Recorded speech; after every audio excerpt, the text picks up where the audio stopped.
Hello दोस्तों, welcome to my YouTube channel. आज इस क्लास में राष्ट्रीय आंदोलन 1885 से 1947 तक इसके बारे में पढ़ेंगे। पहले कांग्रेस की स्थापना और इसका पहले भूमिका जान लेते हैं। भूमिका में है, ब्रिटिश शासन से पूर्व भारत आर्थिक दृष्टि से एक आत्मनिर्भर राष्ट्र था, किंतु ब्रिटिश शासन की स्थापना और उनकी आर्थिक नीतियों के कारण भारत की आर्थिक स्थिति दयनीय हो गई। परिणाम यह निकला कि आर्थिक बदहाली के कारण भारत में जनता में भयंकर असंतोष पनपा, जो समय समय पर विभिन्न आंदोलनों के माध्यम से दिखने लगा था। हालांकि अभी तक जो आंदोलन हुए उनमें राजनीतिक सहभागिता और राजनीतिक हिस्सेदारी की मांग नगण्य थी। 1885 ईस्वी में भारतीय राष्ट्रीय कांग्रेस की स्थापना के साथ इस आंदोलन को पटाने में एक शुरुआत की गई। भारतीय राष्ट्रीय कांग्रेस की स्थापना के साथ छोटे पैमाने पर ही सही, लेकिन संगठित रूप से विदेशी शासन से भारत की मुक्ति का संघर्ष प्रारंभ हो गया। राष्ट्रीय कांग्रेस राजनीतिक चेतना प्राप्त भारतीयों को इस आकांक्षा का प्रतिनिधित्व करती थी कि उनकी आर्थिक और राजनीतिक प्रगति के लिए कार्यरत एक राजनीतिक संगठन बनाया जाए। यह संस्था अखिल भारतीय स्तर पर राष्ट्रवाद की पहली सुनियोजित अभिव्यक्ति थी। कांग्रेस की स्थापना भारतीय राष्ट्रीय कांग्रेस की स्थापना एक अवकाश प्राप्त अंग्रेज IAS अधिकारी एलन ऑक्टेवियन होम के द्वारा दिसंबर 1885 में की गई। इसका प्रथम अधिवेशन पुणे में आयोजित किया जाना था, लेकिन उस समय पुणे में प्लेग फैल जाने के कारण यह अधिवेशन बंबई में आयोजित किया गया। इसका प्रथम अधिवेशन 28 दिसंबर 1885 को बंबई में के ग्वालियर टैंक में स्थित गोकुलदास तेजपाल संस्कृत कॉलेज में हुआ। प्रारंभ में इनका नाम भारतीय राष्ट्रीय संघ रखा गया था, लेकिन बाद में दादा भाई नौरोजी के सुझाव पर इसका नाम बदलकर भारतीय राष्ट्रीय कांग्रेस कर दिया गया। भारतीय राष्ट्रीय कांग्रेस की स्थापना के समय भारत का वायसराय लॉर्ड डफरिन था। बंबई के पहले अधिवेशन में भाग लेने वाले अधिकतर नेता वकील एवं पत्रकार थे। इस सम्मेलन में भाग लेने वाले सदस्यों की संख्या 72 थी, जो कि अधिकांश वर्गों का प्रतिनिधित्व करते थे। इसमें सर्वाधिक सदस्य बंबई प्रांत से 38 सदस्य थे। इस अधिवेशन के प्रथम अध्यक्ष उमेश चंद्र बनर्जी द्वारा और सचिव O.A. हुम थे। इसके प्रमुख सदस्य में शामिल थे फिरोज शाह मेहता, बदरुद्दीन तैयबजी और W.C. बनर्जी, आनंद मोहन बोस और उमेश चंद्र दत्त आदि। उल्लेखनीय है कि भारतीय राष्ट्रीय कांग्रेस की स्थापना अधिवेशन में सुरेंद्र नाथ बनर्जी शामिल नहीं हुए थे, क्योंकि इसी समय इंडियन एसोसिएशन कॉन्फ्रेंस का दूसरा अखिल भारतीय सम्मेलन आयोजित होना था। 1886 में इंडियन एसोसिएशन कॉन्फ्रेंस का विलय भारतीय राष्ट्रीय कांग्रेस में हो गया। सर सैयद अहमद खां ऐसे व्यक्ति थे जो भारतीय राष्ट्रीय कांग्रेस के कभी भी संबंध नहीं रहे। उल्लेखनीय है कि बाल गंगाधर तिलक कांग्रेस सदस्य होते हुए भी कभी भी इसके अध्यक्ष नहीं चुने गए। कांग्रेस की स्थापना के संबंधित विवाद और मत और सिद्धांत। विभिन्न इतिहासकारों के बीच मतभेद है कि कांग्रेस की स्थापना के पीछे दृढ़ राजनीतिक इच्छा शक्ति थी, जिससे भारतीय जन में पनपने असंतोष का विद्रोह की भावना को नियंत्रित किया जा सके। इसका मानना है कि तत्कालीन वायसराय लॉर्ड डफरिन 1884 से 88 तक कार्यकाल रहा था। इसके परामर्श पर O.A. हुम ने इस संगठन को जन्म दिया। सेफ्टी बल्ब का सिद्धांत मतानुसार डफरिन के निर्देश पर हुम ने कांग्रेस की स्थापना इस उद्देश्य से की थी कि 1857 की क्रांति के विसफलता के बाद भारतीय जनता में पनपता असंतोष किसी भी रूप में उग्र धारण न करे और असंतोष के इस वाष्प को बिना खतरे के कांग्रेस रूपी सुरक्षा बल्ब से बाहर निकाला जा सके। सेफ्टी बल का सिद्धांत लाला लाजपत राय ने यंग इंडिया में प्रकाशित अपने एक लेख में दिया है। लाला लाजपत राय के अनुसार हुम की इस बात का विश्वास हो चला था कि भारतीय में शीघ्र ही भयंकर विस्फोट होने की संभावना है, जिससे ब्रिटिश का भारतीय साम्राज्य विनष्ट हो जाएगा। उन्होंने अपने यंग इंडिया में एक लेख में कांग्रेस को डफरिन का दिमाग की उपज बताया है।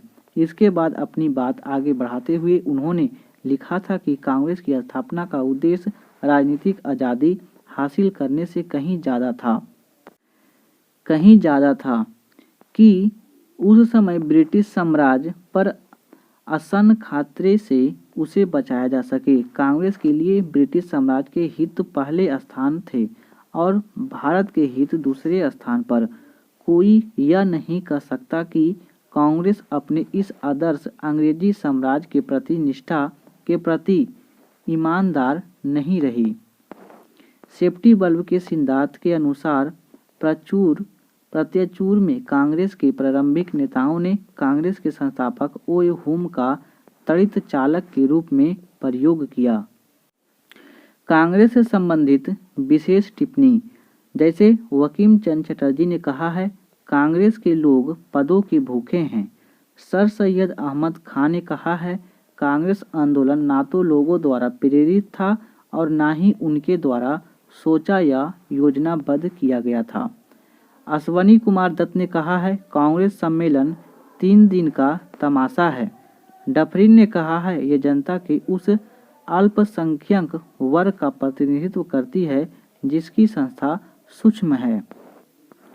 करजन ने कहा है, कांग्रेस अपनी मौत की घड़ियां गिन रही है। भारत में रहते हुए मेरी एक सबसे बड़ी इच्छा है कि मैं उसे शांतिपूर्वक मरने में मदद कर सकूं। बाल गंगाधर तिलक ने कहा है, यदि वर्ष में हम एक बार मेढक की तरह टरटराए तो हमें कुछ नहीं मिलेगा। राष्ट्रीय आंदोलन का प्रथम चरण, जिसे उदारवादी चरण कहते हैं, यह 1885 से 1905 तक रहा था। भारतीय राष्ट्रीय कांग्रेस में 1885 से लेकर 1905 तक उदारवादियों का वर्चस्व रहा था। शुरुआत में इस संगठन का प्रभाव सिर्फ शहरी शिक्षित भारतीय तक ही था। इस दौर के कांग्रेसी नेताओं को उदारवादी अथवा नरमपंथी इसलिए कहा जाता था क्योंकि इनका लक्ष्य अनुनय, विनय और प्रतिवेदनों, भाषणों तथा लेखों आदि माध्यमों से ब्रिटिश हुकूमत के सम्मुख अपनी मांगें प्रस्तुत करना था। इन्हें ब्रिटिश सरकार की न्यायप्रियता पर पूरा विश्वास था। इस काल में कांग्रेस पर मध्यवर्ती और बुद्धिजीवियों, इनमें वकील, इंजीनियर, डॉक्टर, प्रोफेसर, लेखक, पत्रकार और साहित्यकार आदि शामिल थे। इस समय कांग्रेस भारत में आम जनता, जिसमें किसान, मजदूर, महिलाएं आदि शामिल थे, की आवाज़ नहीं बन पाई। नरमपंथी या उदारवादी कहे जाने वाले नेताओं में दादा भाई नौरोजी, सुरेंद्र नाथ बनर्जी, गोपाल कृष्ण गोखले, फिरोज शाह मेहता, मदन मोहन मालवीय, W.C. बनर्जी आदि शामिल थे। उदारवादियों की कार्यप्रणाली। उदारवादी कांग्रेस का अधिवेशन बुलाकर प्रस्ताव पारित करते थे। इन प्रस्तावों में जनता को परिचित करवाने हेतु उन्हें समाचार पत्रों पर प्रकाशित करवाया जाता था। उदारवादी अत्यंत नम्रतापूर्वक प्रार्थना पत्रों के माध्यम से ब्रिटिश सरकार को अपनी मांगे से परिचित करवाते थे। उदारवादी नेताओं ने अपनी मांग पूरी करवाने के उद्देश्य से ब्रिटेन में दादा भाई नौरोजी की अध्यक्षता में 1887 में भारतीय सुधार समिति की स्थापना की गई। 1892 में भारतीय परिषद अधिनियम का पारित होना उदारवादी नेताओं की मांग का एक परिणाम था। इस अधिनियम के फलस्वरूप भारतीयों का राजनीतिक अधिकार का क्षेत्र पहले से थोड़ा ज़्यादा विस्तृत हो गया। उदारवादियों की मांग पर सरकार द्वारा भारतीय व्यय की समीक्षा हेतु वेलबी आयोग का गठन किया गया। राष्ट्रीय आंदोलन के प्रथम चरण में कांग्रेस के स्वरूप धर्मनिरपेक्ष दल का रहा था, जिससे प्रत्येक धर्म के अनुयायियों को कांग्रेस की अध्यक्षता करने का अवसर प्राप्त हुआ। जैसे प्रथम पारसी अध्यक्ष दादा भाई नौरोजी 1886 में और प्रथम मुस्लिम अध्यक्षता बदरुद्दीन तैयब जी 1887 में और प्रथम ईसाई अध्यक्ष जॉर्ज यूले 1888 में आदि हुए। कांग्रेस के लिए समर्थन प्राप्त करने के लिए लंदन में 1889 ईस्वी में ब्रिटिश कमेटी ऑफ इंडिया बनी। इसका सचिव विलियम डिग्बी थी। इसी संस्था ने लंदन में भारतीय मसलों से अंग्रेजों को अवगत कराने के लिए इंडियन नामक पत्रिका का प्रकाशन किया गया। कांग्रेस समय समय पर भारतीय समस्याओं से ब्रिटिश सरकार को परिचित करवाने हेतु शिष्टमंडल भी इंग्लैंड भेजती थी। आंदोलन के प्रथम चरण में राष्ट्रवादी नेता नौरोजी द्वारा प्रस्तुत धन के निष्कासन का सिद्धांत, रनाड़े द्वारा भारतीयों को आधुनिक औद्योगिक विकास के महत्व को समझाने तथा उमेश चंद्र दत्त C.R. दत्त द्वारा लिखी गई भारत के आर्थिक इतिहास नामक पुस्तक के कारण इस दौर को आर्थिक राष्ट्रवादी युग के नाम से भी जाना जाता है। उदारवादियों की मांगें, जैसे प्रशासनिक राजनैतिक मांगों में सिविल सेवा के भारतीयकरण और विधानसभाओं का विस्तार तथा चुने हुए सदस्यों की सहभागिता की मांग, न्यायिक अधिकारियों को कार्यकारी अधिकारों से पृथक किया जाए, राज्य की ओर से कल्याणकारी कार्यों की मांग, प्राथमिक शिक्षा के प्रसार तथा तकनीकी एवं उच्च शिक्षा की सुविधाएं बढ़ाने की मांग, सिंचाई योजना और कृषि बैंकों की स्थापना की मांग की गई। ऑस्ट्रेलिया और कनाडा जैसे स्वशासित उपनिवेशों की तर्ज पर ब्रिटिश साम्राज्य के अंदर रहकर स्वशासन का दावा पेश किया, लोकतांत्रिक स्वतंत्रता की मांग इत्यादि। उदारवादियों की सीमाएं, जैसे अनेक इतिहासकार मानते हैं कि राष्ट्रीय आंदोलन के इतिहास में उदारवाद युग कोई विशेष महत्व नहीं रखता है। इस काल में कांग्रेस आम जनता की संस्था नहीं बन पाई और उसका प्रभाव भी सीमित था। उदारवादी नेताओं में परंपरा दो विरोधी भावनाएं विद्यमान थी। प्रथम देशभक्ति और द्वितीय राजभक्ति। उनकी देशभक्ति एवं राजभक्ति का मेल हो जाने के कारण देशभक्ति आंशिक रह गई। उनके साधन भी प्रभावशाली नहीं थे। अंत में वे अपने उद्देश्य में विफल रहे। उदारवादी अंग्रेजों को न्यायप्रियता में अंगद और आस्था रखते थे एवं उनके शासन को भारत के लिए हितकार मानते थे। वे भूल गए थे कि अंग्रेज अपने राष्ट्रीय हित को भी प्राथमिकता देते हैं। प्रार्थना और याचना के बाद भी इन उदारवादियों की मांगे पर सरकार ने कोई ध्यान नहीं दिया। संभवतः गोखले को छोड़कर कांग्रेस के नरम नेताओं ने स्वतंत्रता के लिए व्यक्तिगत बलिदान करने और आपत्तियां सहन करने की कोई तैयार नहीं था। इस प्रकार उदारवादी अपनी रणनीति में विफल रहे। वास्तविकता में तो यह थी कि अंग्रेज दबाव और शक्ति की भाषा समझते थे, प्रार्थना की नहीं। उदारवादी परिस्थितियों के अनुसार अपनी राजनीतिक में परिवर्तन नहीं कर सके, जिस कारण युवा पीढ़ी का समर्थन न मिलने के कारण कांग्रेस का यह दौर अधिक सफल नहीं रहा। वायसराय लॉर्ड डफरिन ने कांग्रेस को राष्ट्रद्रोहियों की संस्था कहकर पुकारा है। राष्ट्रीय आंदोलन का द्वितीय चरण यह 1905 से 1919 तक रहा था। उग्रवादी चरण 1905 से 1919 तक रहा था। उदारवादी नेताओं के अनुनय और विनय नीति के बावजूद जब मौलिक रूप से कुछ भी हासिल नहीं हुआ तो कांग्रेस के भीतर एक नया गुट जो प्रारंभ हुआ उसे उदारवादियों की नीतियां का आलोचक था उभर कर सामने आया। इस गुट को गरम दल के नाम से जाना जाता है। यह 1905 से 6 तक कांग्रेस के भीतर इस गुट का स्पष्ट प्रभाव दिखने लगा। कांग्रेस के उग्रवादी अथवा अतिवादी कहे जाने वाले नेताओं ने लाल यानी लाला लाजपत राय, बाल यानी बाल गंगाधर तिलक, पाल यानी बिपिन चंद्र पाल आदि, अरविंद घोष आदि प्रमुख थे। इन नेताओं ने स्वराज प्राप्ति का अपना प्रमुख लक्ष्य उद्देश्य बनाया। उग्रवाद को जन्म देने के कारण अंग्रेज द्वारा कांग्रेस के अनुनय विनय एवं मांगों पर ध्यान न दिए जाने के कारण राजनीतिक रूप से जागृत कांग्रेस की एक वर्ग असंतुष्ट हो गया तथा राजनीतिक आंदोलन का कोई दूसरा रास्ता अपनाने पर विचार करने लगा।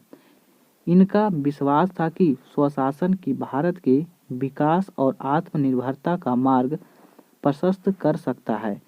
सरकार द्वारा जनता को भड़काने वाली नीतियां जैसे वर्नाकुलर प्रेस एक्ट 1878, विश्वविद्यालय अधिनियम 1904, Indian official secrets act 1904, Bengal विभाजन 1905 आदि विभिन्न सामाजिक धार्मिक सुधार आंदोलन का प्रभाव, तत्कालीन अंतर्राष्ट्रीय घटनाक्रम का प्रभाव जैसे इटली का इथोपिया द्वारा पराजित होना 1895 से 96, जापान द्वारा रूस को पराजित करना 1904 और 5 के।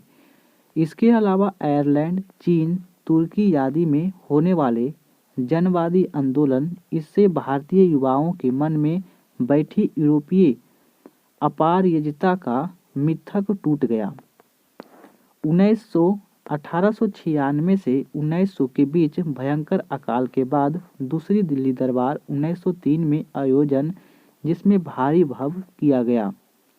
तिलक और राष्ट्रवादी नेताओं पर राजद्रोह का मुकदमा लगाकर लंबे कारावास की सजा दिया जाना आदि इन सब घटनाओं को प्रतिक्रिया स्वरूप इस भावना को जन्म हुआ, स्वराज मांगने से नहीं अपितु संघर्ष से प्राप्त होगा। भारतीय क्रांतिकारियों का संवैधानिक आंदोलन से विश्वास उठ गया। अंततः संघर्ष द्वारा स्वतंत्रता प्राप्ति का भाव उग्र राष्ट्रवाद या उग्रवाद कहा गया। विचारधारा और कार्य पद्धति। उग्रवादी नेता ब्रिटिश शासन से घृणा करते थे और अंग्रेजों को भारत से बाहर निकालने की बात करते थे। इनका विश्वास था कि भारतीयों को मुक्ति स्वयं के प्रयत्नों से होगी, अंग्रेजों को कृपया से नहीं।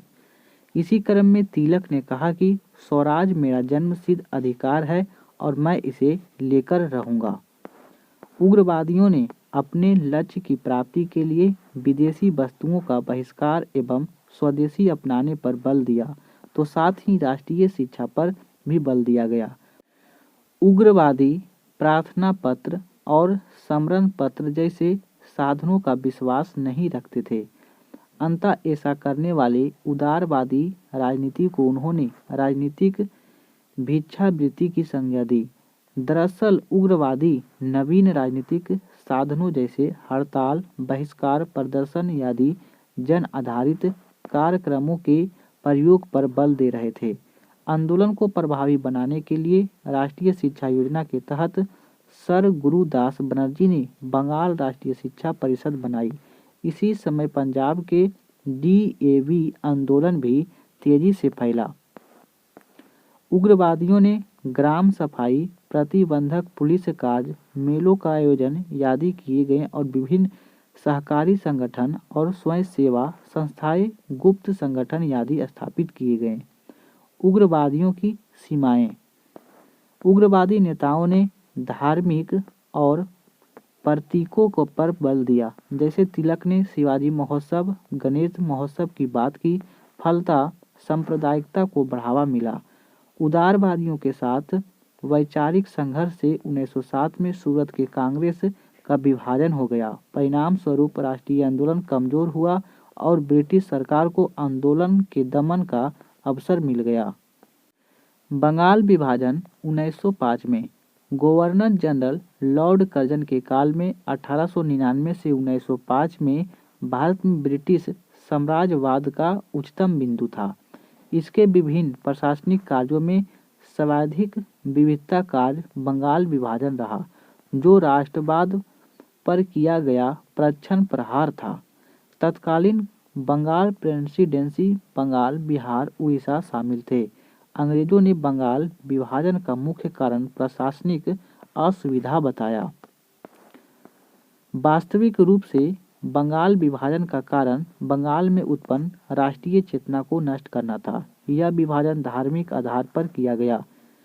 पश्चिमी बंगाल हिंदू बहुल और पूर्वी बंगाल मुस्लिम बहुल क्षेत्र था। बंगाल विभाजन द्वारा लॉर्ड कर्जन कांग्रेस स्वतंत्रता आंदोलन को दुर्बल बनाना तथा मुस्लिम संप्रदायवाद को उभारना चाहता था। 20 जुलाई 1905 में कुछ स्रोतों में 19 जुलाई 1905 को बंगाल विभाजन की घोषणा हुई। 7 अगस्त 1905 को कलकत्ता में टाउन हॉल में संपन्न एक बैठक में बंगाल विभाजन को विरोध में स्वदेशी आंदोलन की घोषणा हुई तथा बहिष्कार प्रस्ताव पारित हुआ। 20 जुलाई 1905 को और कुछ स्रोतों में 19 जुलाई 1905 को बंगाल विभाजन की घोषणा हुई। 7 अगस्त 1905 को कलकत्ता के टाउन हॉल में संपन्न एक बैठक में बंगाल विभाजन के विरोध में स्वदेशी आंदोलन की घोषणा हुई तथा बहिष्कार प्रस्ताव पारित हुआ। 16 अक्टूबर 1905 से बंगाल विभाजन की घोषणा प्रभावी हो गई। पूरा बंगाल पूरब तथा पश्चिमी बंगाल में बट गया। पूर्वी बंगाल और असम को मिलाकर एक नया प्रांत बनाया गया, जिसे राजशाही चटगांव और ढाका आदि सम्मिलित थी तथा दूसरे भाग में पश्चिमी बंगाल, बिहार और उड़ीसा शामिल थे। कर्जन ने ढाका को मुस्लिम बहुल प्रांत यानी पूर्वी बंगाल की राजधानी बनाया। 16 अक्टूबर 1905 का दिन समूचे बंगाल में शोक दिवस के रूप में मनाया गया। लोगों ने उपवास रखे और वंदे मातरम जैसे अन्य देशभक्ति गीत गाए तथा एक दूसरे को राखी भी बांधी। कांग्रेस ने 1905 को बनारस अधिवेशन में स्वदेशी तथा बहिष्कार आंदोलन का अनुमोदन किया। बंगाल विभाजन के उपरांत होने वाली विभिन्न गतिविधियां और स्वदेशी आंदोलन। स्वदेशी और बहिष्कार आंदोलन का प्रचार समूचे देश में करने का कार्य बाल गंगाधर तिलक, लाला लाजपत राय और चिदम्बरम पिल्ले भी आनंद चार्लू, अरविंद घोष, सर सैयद हैदर राजा यादी ने किया। इसी दौरान एक अंग्रेज अधिकारी वेलेंटाइन चिरोल ने तिलक को भारतीय अशांति का जनक कहा है। लोकमान्य तिलक ने विशेषकर बम्बई और पुणे में, अजीत सिंह एवं लाला लाजपत राय ने पंजाब और उत्तर प्रदेश में, सैयद हैदर राजा ने दिल्ली में तथा चिदम्बरम पिल्ले, सुब्रमण्यम अय्यर, पी आनंद चार्लू ने, टी.एम. नायक जैसे नेताओं ने मद्रास प्रेसिडेंसी में इसका नेतृत्व किया। इस समय चलाए गए बहिष्कार आंदोलन के अंतर्गत न केवल विदेशी वस्त्रों का बहिष्कार किया गया, बल्कि स्कूल और अदालतों और उपाधियां, सरकारी नौकरी आदि का भी बहिष्कार किया गया। बंगाल की अनुशीलन समिति पहली क्रांतिकारी संस्था भी थी जो बरिंद्र कुमार घोष और भूपेंद्र नाथ दत्त अन्य स्रोतों में पी मित्रा के नेतृत्व में स्थापित की गई। युगांतर में इस गठन का प्रमुख पत्र था। स्वदेशी आंदोलन के समय लोगों का आंदोलन के प्रति समर्थक एकत्र करने में स्वदेश बांधव समिति, जिसकी स्थापना बरी साल ने अध्यक्षता में अश्वनी कुमार दत्त ने की थी, महत्वपूर्ण भूमिका रही। स्वदेशी आंदोलन की उपाधियां थी जनता के मध्य आत्मनिर्भरता तथा आत्मशक्ति का प्रसार होना। स्वदेशी आंदोलन का प्रभाव बंगाल और सांस्कृतिक में पूर्व बंगाल में और सांस्कृतिक क्षेत्र में भी दिखने को मिला। बांग्ला साहित्य के लिए यह समय स्वर्ण काल जैसा था। टैगोर ने इसी समय अमार सोनार बांग्ला नामक गीत लिखा है, जिसे सड़कों पर जुलूसों में शामिल जनता गीत गाती थी। बाद में यही गीत 1971 में बांग्लादेश का राष्ट्रगान बना। अगस्त 1906 में एक राष्ट्रीय शिक्षा परिषद की स्थापना की गई और आचार्य प्रफुल्ल चंद्र राय ने बंगाल केमिकल स्वदेशी स्टार्टर्स की स्थापना की। कला के क्षेत्र में अरविंद्रनाथ टैगोर ने भारतीय कला पर पाश्चात्य आधिपत्य को तोड़ा तथा मुगलों, स्वदेशी पारंपरिका कलिकाओं और अजंता का चित्रकला से प्रेरणा लेनी शुरू की। विज्ञान के क्षेत्र में जगदीप चंद्र बोस और प्रफुल्ल चंद्र रॉय तथा अन्य वैज्ञानिकों ने असफलताओं का आंदोलन को मजबूती प्रदान की। स्वदेशी आंदोलन के समय पहली बार महिलाओं ने घर से बाहर निकलकर आंदोलन में भागीदारी भी दिखाई। स्त्रियों के अलावा बंगाल के युवाओं ने स्वदेशी आंदोलन का प्रमुख भूमिका निभाई। मुख्यतः यह आंदोलन किसानों और मुस्लिम के भागीदारों से वंचित रह गया। सांप्रदायिकता से जहर के अलावा आंदोलन के कुछ तरीके से भी स्वदेशी आंदोलन के क्षति पहुंची, जैसे पारंपरिक रीति रिवाजों और त्योहारों संस्थाओं का सहारा लिया गया, जिनका चरित्र धार्मिक थी और इसी कारण बंगाल के बहुसंख्यक मुसलमान स्वदेशी आंदोलन का शरीक नहीं हुई। मुस्लिम लीग की स्थापना 1906 में। अंग्रेजों ने फूट डालो और राज करो की नीति की तहत उच्च वर्गीय मुसलमानों को कांग्रेस के पृथक एवं एक संगठन स्थापित करने के लिए प्रोत्साहित किया। अक्टूबर 1906 में शिमला में तत्कालीन वायसराय लॉर्ड मिंटो से मुसलमानों का एक प्रतिनिधित्व मंडल आगा खां के नेतृत्व में मिला। प्रतिनिधि मंडल ने सरकार के प्रति वफादारी प्रस्तुत करते हुए मुसलमानों के लिए विशिष्ट स्थिति प्रदान करने का आग्रह किया। वायसराय मिंटो के अवशासन प्राप्त करने के पश्चात पूर्वी बंगाल में मुसलमानों द्वारा बंगाल विभाजन के समर्थन में सभाओं का आयोजन किया गया। इसी क्रम में 30 दिसंबर 1906 को आगा खां ढाका के नवाब सलीमुल्लाह तथा मोहसिन उल मुल्क के नेतृत्व में मुस्लिम लीग की स्थापना हुई। सलीमुल्लाह को इसका संस्थापक माना जाता है, जबकि आगा खां मुस्लिम लीग के प्रथम अध्यक्ष चुने गए। इस संगठन की स्थापना मुख्यतः 3 उद्देश्य की पूर्ति हेतु की गई थी। पहला, मुसलमानों में ब्रिटिश सरकार के प्रति निष्ठा प्रदान करना और बढ़ाना, मुसलमानों को राजनीतिक अधिकारों को रक्षा करते हुए इसका विस्तार करना, और तीसरा, मुसलमानों में अन्य संप्रदायों के प्रति उत्पन्न होने वाली असहिष्णुता को कटुता की भावना से प्रसार को रोकना। 1908 के अमृतसर अधिवेशन में मुस्लिम लीग ने पृथक निर्वाचन मंडल की मांग की, जिसे 1909 में मार्ले मिंटो सुधार में मान लिया गया। कांग्रेस का कलकत्ता अधिवेशन 1906 में। 1906 ईस्वी में कलकत्ता में आयोजित कांग्रेस के अधिवेशन में अध्यक्षता पद को लेकर उदारवादियों और नरमपंथी एवं उग्रवादियों ग्रमपंथी के मध्य विवाद उत्पन्न हो गया। अंत में दादा भाई नौरोजी की अध्यक्षता में चुनकर विवाद को समाप्त किया गया। कलकत्ता के कांग्रेस अधिवेशन में उग्रवादियों ने स्वदेशी आंदोलन, बहिष्कार आंदोलन, राष्ट्रीय शिक्षा और स्वशासन से संबंधित 4 प्रस्ताव पारित करवाए।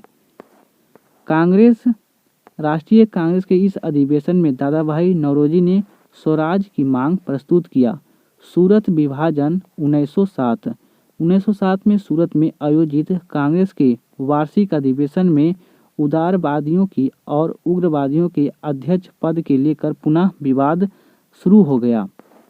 उग्रवादी जहां सूरत अधिवेशन में लाला लाजपत राय के कुछ स्रोतों के अनुसार बाल गंगाधर तिलक को कांग्रेस का अध्यक्ष बनाना चाहते थे, वहीं उदारवादी रास बिहारी बोस के अध्यक्ष बनाना चाहते थे। अंततः इस अधिवेशन की अध्यक्षता उदारवादी नेता राम बिहारी बोस ने किया। सूरत विभाजन का दूसरा कारण बंगाल विभाजन के संबंध में था। उदारवादी स्वदेशी बहिष्कार आंदोलन का प्रसार केवल बंगाल तक सीमित रखना चाहते थे, वहीं उग्रवादी इस आंदोलन को व्यापक तौर पर भारत के अन्य हिस्सों में भी फैलाना चाहते थे।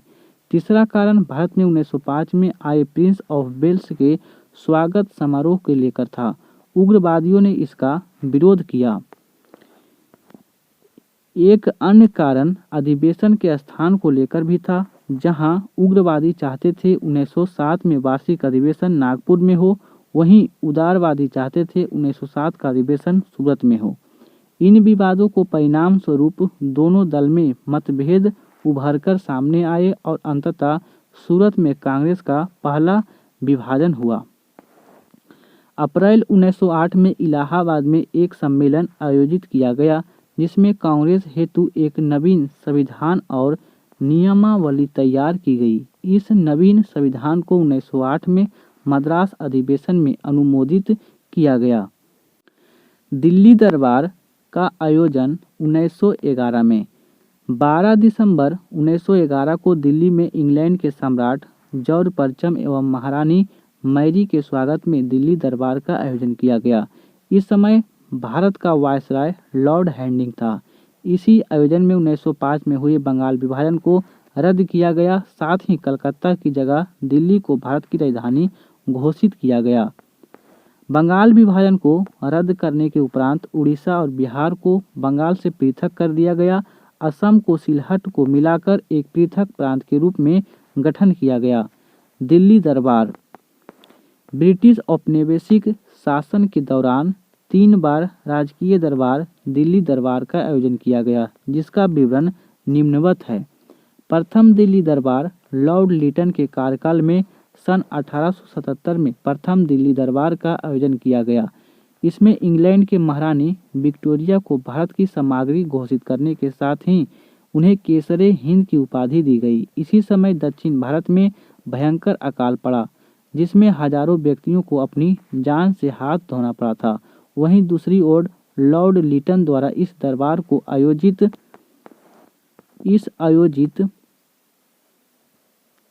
करने का बेशुमार धन की बर्बादी की गई। द्वितीय दिल्ली दरबार लॉर्ड कर्जन के कार्यकाल में सन 1903 ईस्वी में द्वितीय दिल्ली दरबार का आयोजन किया गया। इसके आयोजन पर पहले ही कहीं अधिक भारतीय धन की बर्बादी हुई थी। इसके अंतर्गत इंग्लैंड के सम्राट एडवर्ड सप्तम की ताजपोशी की घोषणा की गई। वस्तुतः इसका उद्देश्य ब्रिटिश सरकार की शक्तियां का प्रदर्शन मात्र था, जिसका कोई नतीजा नहीं निकला। तृतीय दिल्ली दरबार लॉर्ड हैंटिंग के कार्यकाल में सन 1911 में तृतीय दिल्ली दरबार का आयोजित किया गया। इस अवसर पर इंग्लैंड के सम्राट जॉर्ज प्रथम तथा महारानी मैरी का भारत में आगमन हुआ। इसी समय क्रांतिकारियों द्वारा दिल्ली का षड्यंत्र केस 23 दिसंबर 1912 को रचा गया। वायसराय हैंडिंग जिस समय अपने परिवार के साथ समारोह में भाग लेने के लिए दिल्ली में प्रवेश कर रहा था, उसी समय चांदनी चौक में उनके जुलूस पर बम फेंका गया, जिसमें हैंडिंग घायल हो गए। इस कार्य में राम बिहारी बोस और सचिन सन्याल के नेतृत्व में बसंत बिस्वास और अमीर चंद और अवध बिहारी तथा बाल मुकुंद ने अंजाम दिया था। बाद में इन चारों पर दिल्ली षड्यंत्र केस चलाया गया। इसी केस के तहत इनको फांसी दे दी गई। प्रथम विश्व युद्ध के दौरान क्रांतिकारी गतिविधियां। प्रथम विश्व युद्ध में भारतीय क्रांतिकारियों एवं विदेशी में हो रहे क्रांतिकारियों की एक नई ऊर्जा का संचार किया। भारत में क्रांतिकारी और आतंकवादियों का प्रथम विश्व युद्ध का एक शुभ संकेत मानते हुए भारत को ब्रिटिश मुक्त करने के उद्देश्य से ब्रिटेन के शत्रु जर्मनी और तुर्की से आर्थिक सैन्य सहायता प्राप्त करने का प्रयत्न किया। बर्लिन जर्मनी उस समय भारतीय क्रांतिकारियों का एक महत्वपूर्ण केंद्र था।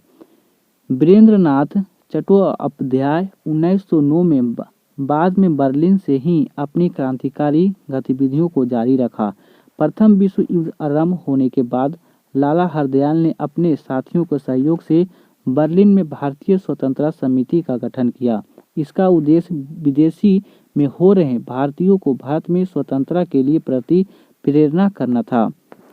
प्रथम विश्व युद्ध के दौरान काबुल यानी अफगानिस्तान में महेंद्र प्रताप के नेतृत्व में दिसंबर 1915 में एक अस्थायी सरकार का गठन किया गया, जिसका बरकातुल्लाह इनके प्रधानमंत्री नियुक्त हुआ। इस पार्टी के अध्यक्ष सोहन सिंह थे। इसे रूस में जर्मनी की मान्यता भी दी गई। गदर आंदोलन यानी गदर पार्टी 1913 ईस्वी में 1 नवंबर 1913 को अमेरिका के सैन फ्रांसिस्को नगर में लाला हरदयाल द्वारा गदर पार्टी की स्थापना की गई। इस पार्टी के अन्य प्रमुख नेता रामचंद्र बरकातुल्लाह, रामदासपुरी और सोहन सिंह भाखना, करतार सिंह सराबा और भाई परमानंद और भगवान सिंह यादी थे। गदर साप्ताहिक पत्रिका इस पार्टी का मुख्य पत्रिका थी। 1 नवंबर 1913 को इस पत्रिका का पहला अंक उर्दू में प्रकाशित हुआ तथा आगे चलकर इसे अन्य भाषाओं में भी प्रकाशित किया गया।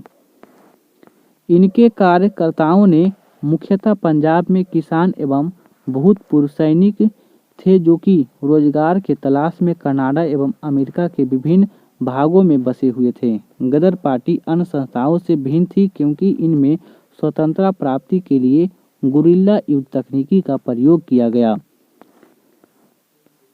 कामा गाटा मारू प्रकरण 1914 ईस्वी में। कामा गाटा मारू प्रकरण कनाडा में भारतीयों के प्रवेश से संबंधित है। कनाडा सरकार ने ऐसे भारतीयों का अपने यहाँ प्रवेश वर्जित कर दिया था जो सीधे भारत से नहीं आए थे। भारतीय मूल के व्यापारी गुरुदत्त सिंह ने कामागाटा मारू नामक एक जापानी जहाज को किराए पर लेकर दक्षिण पूर्व एशिया के करीब 376 यात्रियों को बैठाकर वैंकूवर की ओर प्रस्थान किए थे ताकि वे लोग वहां जाकर स्वतंत्र और सुखमय जीवन व्यतीत करें और बाद में भारतीय स्वतंत्रता संग्राम में हिस्सा बन सके। कामागाटा मारू जहाज के वैंकूवर पहुंचने से पूर्व कनाडा सरकार ने इसे पुनः प्रवेश पर प्रतिबंध लगा दिया। वैंकूवर तट पर पुलिस की घेराबंदी होने से यात्री जहाज से नीचे नहीं उतर सके। कनाडा में यात्रियों के अधिकारों की लड़ाई लड़ने हेतु हुसैन रहीम और बलवंत सिंह और सोहन लाल पाठक की अगुवाई में शेर कमेटी और तटीय कमेटी का गठन हुआ, जिन्होंने चंदा एकत्र कर यात्रियों के लिए कानूनी लड़ाई की योजना बनाई गई। अमेरिका में हो रहे भारतीय भगवान सिंह और बरकतुल्ला रामचंद्र तथा सोहन सिंह ने यात्रियों का समर्थन में आंदोलन चलाया।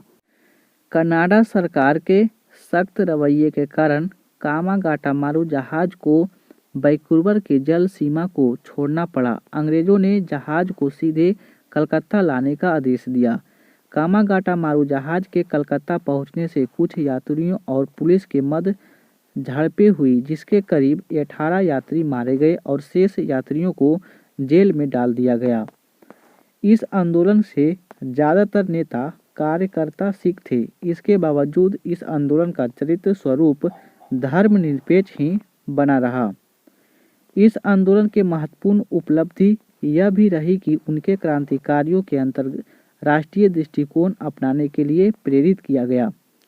होम रूल आंदोलन 1916 ईस्वी में आयरलैंड के तर्ज पर बाल गंगाधर तिलक एवं एनी बेसेंट ने भारत में होम रूलिंग की स्थापना की। तिलक और एनी बेसेंट द्वारा अपने कार्य क्षेत्र को बांटकर आंदोलन प्रारंभ किया गया। इस आंदोलन के दौरान तिलक ने नारा दिया, स्वराज मेरा जन्मसिद्ध अधिकार है और मैं इसे लेकर रहूंगा। अप्रैल 1916 में तिलक ने बेलगांव में हुए प्रांतीय सम्मेलन में होम रूल के गठन की घोषणा की तथा पूना में तिलक द्वारा होम रूल आंदोलन प्रारंभ किया गया।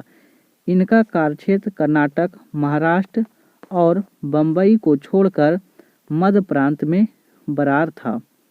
एनी बेसेंट द्वारा सितंबर 1916 में अडयार यानी मद्रास में होम रूल आंदोलन प्रारंभ किया गया। तिलक ने कार्यक्षेत्र के अलावा शेष भारत में श्रीमती एनी बेसेंट कार्यरत रही। इस आंदोलन में उनके मुख्य सहयोगी जॉर्ज अरुडेल, सीपी और रामास्वामी अय्यर थे। एनी बेसेंट के आंदोलन के कार्यक्षेत्र काफी विस्तृत था। उत्तर प्रदेश के कुछ भाग, गुजरात के ग्रामीण क्षेत्र में यह आंदोलन सक्रिय और लोकप्रिय भी रहा, जिसका मुख्य कारण यह यहाँ के विभिन्न लोकप्रिय नेताओं जैसे मोतीलाल नेहरू, भुल्ला भाई देसाई, चित्तरंजन दास और तेज बहादुर सप्रू, मदन मोहन मालवीय, लाला लाजपत राय और मोहम्मद अली जिन्ना, जवाहरलाल नेहरू और वीर चक्रवर्ती और बनर्जी द्वारा एनी बेसेंट के लीग की सदस्यता का ग्रहण किया जाना रहा। लीग के प्रभाव में बेसेंट ने 1917 में कांग्रेस के अधिवेशन का प्रथम महिला अध्यक्ष बनाया गया। एनी बेसेंट ने अपने दैनिक पत्र न्यू इंडिया तथा साप्ताहिक पत्र कॉमन बिल के माध्यम से स्वशासन की मांग की, जिसमें ब्रिटिश शासन के अंतर्गत स्वशासन को ध्यान में रखकर धार्मिक स्वतंत्रता, राष्ट्रीय शिक्षा, सामाजिक राजनीतिक सुधारों को अपनी राजनीतिक बनाया। धातत्व है कि इस आंदोलन में बेसेंट ने मुख्य पत्रिका न्यू इंडिया और कॉमन बिल तथा तिलक के मराठा अंग्रेजी भाषा में और केसरी मराठा भाषा में थी, जिसे जन समान में स्वशासन पर राष्ट्रीयता का विचारों का प्रचार किया। आंदोलन की उपलब्धियां। आंदोलन से शिक्षित वर्ग के साथ साथ जन समान की महत्ता को भी प्रतिपादित किया गया तथा सुधारवादियों द्वारा तय किए गए स्वतंत्रता आंदोलन को मानचित्रवली के अस्थायी तौर पर परिवर्तित किया गया। आंदोलन के जुझारू राष्ट्रवादियों की एक नई पीढ़ी का जन्म दिया गया। अगस्त 1917 में मैंटेगू घोषणा पत्र, जिसमें उत्तरदायी सरकार का वादा किया गया कि 1919 में मैंटेगू चेमस्फोर्ड सुधार काफ़ी हद तक होम रूल लीग आंदोलन का परिणाम थे। तिलक और एनी बेसेंट के प्रयासों से कांग्रेस के लखनऊ अधिवेशन 1916 में नरम दल और गरम दल के राष्ट्रवादियों के मध्य समझौता होने का सहायता मिली। लीग के नेताओं ने यह आंदोलन राष्ट्रीय आंदोलन की प्रक्रिया में मिलकर पत्थर साबित हुआ। संगठनात्मक दृष्टिकोण से देखें तो यह आंदोलन पहली बार अखिल भारतीय आंदोलन के लिए स्थानीय कमेटियों का महत्व को प्रतिस्थापित किया। इसके पूर्व स्वदेशी आंदोलन के दोनों में सिर्फ बंगाल में ही स्थानीय कमेटियां स्थापित की गई। होम रूल लीग ने भारतीय स्वतंत्रता आंदोलन का एक नई दिशा और नया आयाम प्रदान किया। होम रूल आंदोलन बढ़ते प्रभाव और कांग्रेस में आई सक्रियता से ब्रिटिश सरकार ने चिंतित होकर जून 1917 में होम रूल लीग का मुख्य नेताएं जैसे Annie Besant, George Arundale, BP Wadia को गिरफ्तार कर लिया गया। इसके विरोध सुब्रमण्यम अय्यर ने सर की उपाधि वापस कर दी। All India home rule league 1920 में अपना नाम परिवर्तित करके स्वराज सभा रख दिया गया। लखनऊ समझौता 1916 में लखनऊ में हुए कांग्रेस के वार्षिक सम्मेलन की अध्यक्षता अंबिका चरण मजूमदार ने की थी। यह सम्मेलन दो घटनाओं दृष्टि से ज़्यादा महत्वपूर्ण रहा। पहला, उग्रवादियों ने 9 वर्ष उपरांत कांग्रेस में पुनः वापसी, जिन्हें 1907 में सूरत अधिवेशन में कांग्रेस ने निष्क्रिय कर दिया था। दूसरा, कांग्रेस और मुस्लिम लीग के बीच हुई ऐतिहासिक लखनऊ समझौता। लीग और कांग्रेस परस्पर सहयोग द्वारा संवैधानिक सुधार की योजना बनाने और लागू करवाने हेतु सरकार पर दबाव डालने पर सहमत हो गई। इस संयुक्त योजना को लखनऊ समझौता या कांग्रेस लीग योजना के नाम दिया गया। कांग्रेस ने मुस्लिम की पृथक सांप्रदायिक निर्वाचन मंडल की मांग को स्वीकार कर लिया। लखनऊ समझौता के अंतर्गत 19 समरण पत्र में ब्रिटिश सरकार से भारत को अविलंब स्वशासन प्रदान करने और प्रांतीय विधान परिषद में भारतीयों की संख्या बढ़ाने तथा उन्हें आर्थिक अधिकार प्रदान करने एवं वायसराय के कार्यकारिणी परिषद में आधे से ज़्यादा भारतीय सदस्यों को शामिल करने की मांग की गई। कांग्रेस और मुस्लिम लीग के यह निकटतम असहयोग आंदोलन को स्थगित होने तक बनी रही। असहयोग आंदोलन के स्थगन के साथ ही लखनऊ समझौता भंग हो गया। मदन मोहन मालवीय ने कांग्रेस और लीग के मध्य होने वाली इस समझौता का विरोध किया।